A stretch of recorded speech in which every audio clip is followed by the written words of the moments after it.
பதரிகாசிரமம்.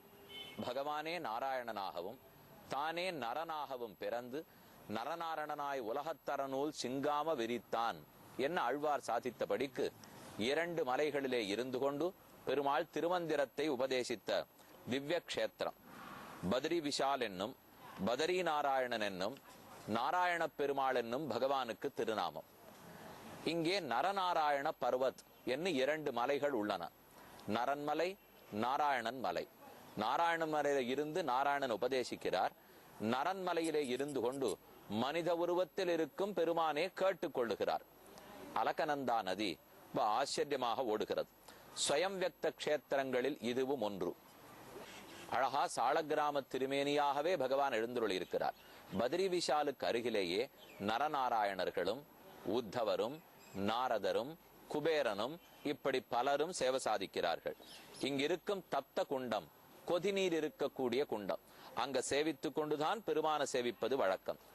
பதரிகாவனம், பதரிகாசிரமம்னால் இலந்தை காடுன்னு அர்த்தம்.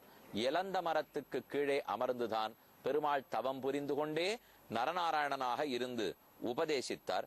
இங்கே மேலே மானாங்கிற இடத்துக்கு சென்றால் வியாசருடைய குகை அற்புதமாக காட்சி அளிக்கிறது. இங்கு அமர்ந்து கொண்டுதான் வியாசாச்சாரியர் இப்ப நாம பார்த்துட்டு இருக்குமே பகவத்கீதை, இதை அடக்கி கொண்டிருக்கிற மகாபாரதத்தையே பாடினார்.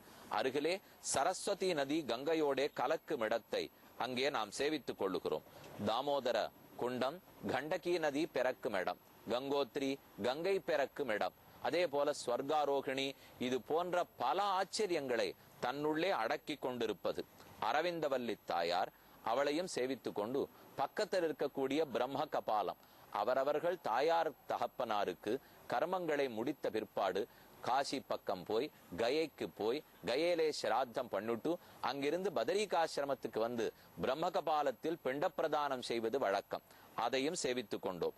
பதரிகாசிரமத்தை சேவிச்சிருந்து மற்றொரு ஸ்வயம் வியக்த கஷேத்திரம், அதே ஹிமாச்சலத்தில் கண்டகி ஆற்றங்கரையில் நேபாளத்தில் வெகு உயரத்தில் இருக்கக்கூடிய சாளக்கிராம பெருமான சேவிக்க வருகிறோம். அன்னபூர்ணா, தௌளகிரி என்ன நெடிய மலை தொடர்கள், ஒன்னொன்னு 25,000 அடி ஒசரம். ஹெலிகாப்டர்ல போகலாம், கோவேறு கழுதையில ஏறிக்கொண்டு போகலாம், நடந்தே போகலாம். கண்டகி ஆற்றங்கரை படுகைங்கிறது அற்புதம். எவ்வளவு பெருசா இருக்குன்னு பார்த்தா கண்ணை திறக்கிறாப்புல இருக்கு, வாயப்பழக்கிறாப்புல இருக்கு. அதனுடைய இயற்கை எழிலையும் சூழலையும் பார்த்தோம்னா ஓ இங்கே இருந்துடலாமா என்று நமக்கு தோற்றம். இவ்விடத்தில் ஸ்ரீமூர்த்தியாய் சாளக்கிராம மூர்த்தியாகவே பெருமாள் முக்திநாதன் என்னும் சாளக்கிராம பெருமாள்ங்கிற திருநாமத்தோடு இருக்கிறார். ஸ்ரீதேவி நாச்சியார் அமர்ந்த திருக்கோலத்தில் இருக்கிறார். கண்டகி நதி பெருமானிடத்திலே பிரார்த்திக்க, சரி உன்னுடைய கர்ப்பத்துல நான் இருக்கேன் அப்படின்னு பெருமாள் அவளுக்கு அனுகிரகித்தார். நல்ல கண்டகி நதியினுடைய கர்ப்பத்தில் இருக்கிறதுன்னா என்ன, இன்னைக்கு சாளக்கிராம மூர்த்திகள் அத்தனை கண்டகி நதியில தான் கிடைக்கிறது. ஃபாசில்ஸ்னு சொல்றாளோ இல்லையோ, பழங்காலத்தில இருந்து பல மில்லியன்ஸ் ஆஃப் இயர்ஸா அந்த கல்லா உறைஞ்சு போய் அதுக்குள்ள சின்ன பூச்சிகள் ஓடி ஓடி அது அப்படியே பெருமாளாட்டம் வடிவமைச்சு விடுறது. எல்லாம் கீழே பார்க்கும்போது என்னென்ன வடிவத்தில் இருக்கிறவர் என்னென்ன மூர்த்தி எல்லாம் சொல்லியிருக்கேன், ஞாபகப்படுத்திங்கோ. அதனால சாளக்கிராம பெருமான் கிடைக்கிற இடமே கண்டகி கரைதான். சாளக்கிராமத்தை சேவித்துக் கொண்டு அடுத்து கண்ணனுடைய அவதார ஸ்தலமான வடமதுரையை வந்து அடைகிறோம். இப்ப நாம பார்த்துட்டு இருக்கிறது 104வது திவ்ய தேசம். மதுராங்கிற பேரை சொன்னாலே பாபங்கள் விலகும். 4 யுகத்திலும் பகவானோட சம்பந்தம் பெற்ற திருத்தலம் உத்தரப்பிரதேசத்தில் இருக்கிறது. முதல் யுகமாம் வாமனமூர்த்தியினுடைய அவதாரத்தின் போது அவருடைய ஆசிரமமாக இருந்தது. 2வது யுகத்தில் திரேதா யுகத்தில் ராமனுடைய திருத்தம்பி சத்ருகனன், அவன் லவணாசுரனை முடித்து ராஜ்யத்தை ஆண்டதே மதுரப்பட்டணத்தில தான். 3வது யுகத்தில் கண்ணனே பிறந்ததே மதுரப்பட்டணத்துல தான். 4வது யுகத்தில் நாம் அத்தனை பேரும் கண்ணனை சேவிக்க வந்துருக்கோம் இல்லையோ, மதுரப்பட்டினத்துல தான். இங்கே கிருஷ்ணகா ஜன்மபூமி, கம்சனுடைய சிறைச்சாலையில தான் கண்ணன் அவதரித்தார். அதுக்கு பக்கத்தில் இருக்கக்கூடிய கேசவஜி மந்திர், கண்ணனே அந்த பெருமாளை வணங்கி இருக்கிறார். அதுக்கு அருகில் இருக்கிற போத்ரா குண்டம், இங்கதான் வசுதேவரும் தேவகியும் துணி துவைத்த இடம். இன்னும் கொஞ்சம் தள்ளி போனோம்னா கம்சடீலா, கண்ணன் மதுரைக்கு கண்ணனை கூட்டு வந்தார் கம்சன். அவனை கொன்னுடணுங்கிறதுக்காக குவலையா பீடம்ங்கிற யானையை நிறுத்தினார், முஷ்டிக சாணூரர்கள்ங்கிற மல்லர்களை நிறுத்தினார், தானே உட்காண்டார். அனைவரையும் அழித்தான்.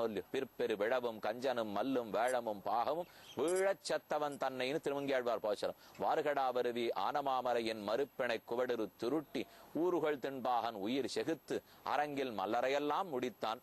அந்த கம்சட்டீலாவையும் சேவித்துக் கொள்ளுகிறோம். இப்படி பலவிடங்கள் வடமதுரைக்குள்ளே. மதுரை கண்ணனுடைய ஜென்ம பூமி. அதை சேவித்துக் கொண்டு இந்த மதுரைக்கே உட்பட்டு கிடக்கிற யமுனையாற்றினுடைய ஒரு பக்கம் மதுரை, யமுனையாற்றினுடைய மற்றொரு பக்கம் கோகுலம் உள்ளது. இங்கிருந்து புறப்பட்டு கோகுலத்துக்கு செல்லுகிறோம். ஆண்டாள் இந்த கோகுலத்தை சொல்லச்சே சீர்மல்கும் ஆய்ப்பாடின்னு சாதிக்கிறாள்.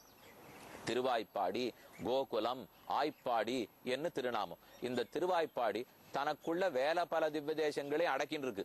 பிருந்தாவனமும் இதுல சேர்ந்ததுதான், கோவர்தனமும் இதுல சேர்ந்ததுதான், நந்த கிராமமும் இதுல சேர்ந்ததுதான், காமியவனமும் இதுல சேர்ந்ததுதான்.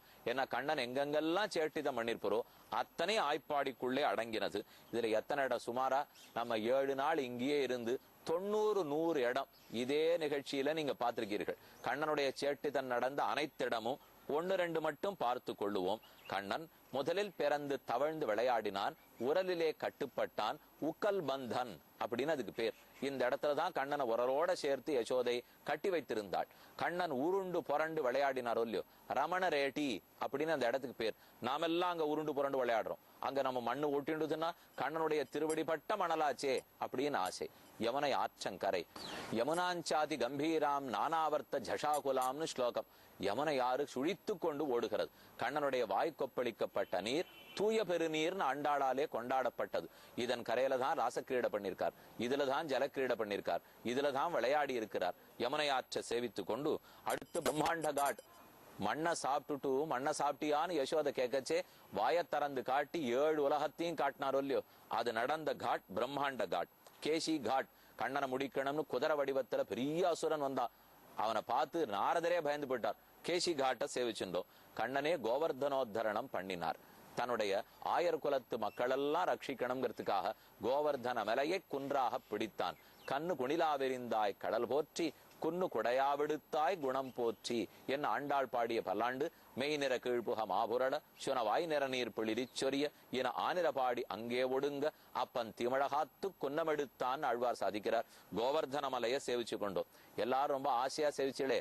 சருக்கு பாறை, காமியவனத்தில் பிசாலினி சிலா என்னதுக்கு பேர். கண்ணன் அவ ஃப்ரெண்ட்ஸ் எல்லாரும் தடால் தடால் தடால்னு சரிக்கு கீழே வந்து விழுந்தாலும் இல்லையோ அதையும் சேவிச்சிருந்தோம். கண்ணனுடைய திருவடி சுவடு இன்னும் சேவை சாதிக்கிற சரணு பகாடி, அது பக்கத்திலே பசுமாடு கண்ணனுடைய சுவடு, கண்ணனுடைய திருவடி சுவடு சரண் பகாடியை சேவிச்சுண்டு அவர் திருவடிப்பட்ட இடத்திலேருந்து விடை பெற்று கொண்டு இப்ப திருப்பார்கடல் அனைவரும் அறிந்த இடம். பார்க்கடலுள் பையத்துயின்ன பரமனடி பாடின்னு ஆண்டாள் சாதித்தாள். வாசுதேவ, பிரத்யும்ன, சங்கர்ஷண, அனிருத்தர்கள் என்று 4ஆக பிரித்து கொண்டு உலகத்தை அழித்தல், படைத்தல், காத்தல், வேதத்தை கொடுத்தல், ரட்சித்தல், வேதத்தின்படி நடத்துதல், ஞானபல ஐஸ்வர்ய வீர்ய சக்தி தேஜஸ்கள் என்ன குணப்பிரிவு, தொழில் பிரிவு என்ன பலவாறாக தன்னை கொண்டு திருப்பார்கடல்ல பகவான் சயனிச்சிருக்கார். அது 107வது திவ்ய தேசம். கடைசியாக 108வது திவ்ய தேசம் மாக வைகுந்தம், ஸ்ரீ வைகுண்டம், பரமவியோமம், பரமாகாசம், அந்தமில் பேரின்பம், நலமந்தமில்லதோர் நாடு என் ஆழ்வார்கள் அனைவராலும் போற்றப்பட்ட ஸ்ரீ வைகுண்டம். ஞானத்துக்கு குறவில்லாத பூமி, நித்தியயுக்தர்கள் எப்போதும் கைங்கரியம் பண்ணி கொண்டிருக்கும் பூமி.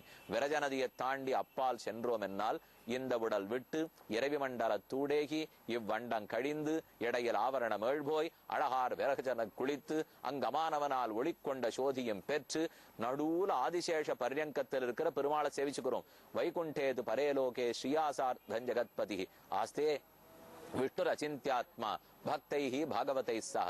வலது பக்கத்தில் ஸ்ரீதேவி, இடது பக்கத்தில் பூதேவி நீளாதேவி நாச்சிமாரோடே அந்தமில் பேரின்பத் தடியரோடு இருந்தமை கொந்தலர் வழில் குருகூர் சடகோபன் என்ன ஆழ்வாரே சாதிக்கிறார். வைகுந்தம் புகுவது மன்னவர் விதியே. என்ன இருந்தாலும் ஒரு நாள் போக வேண்டும். அங்கு சென்று விட்டால் அஸ்மாத் சரீராத்து சமுத்தாய பரஞ்சோதி உபசம்பத்திய ஸ்வேன ரூபேண அபினிஷ்பத்தியதே நச்ச புனராவர்த்ததே நச்ச புனராவர்த்ததே.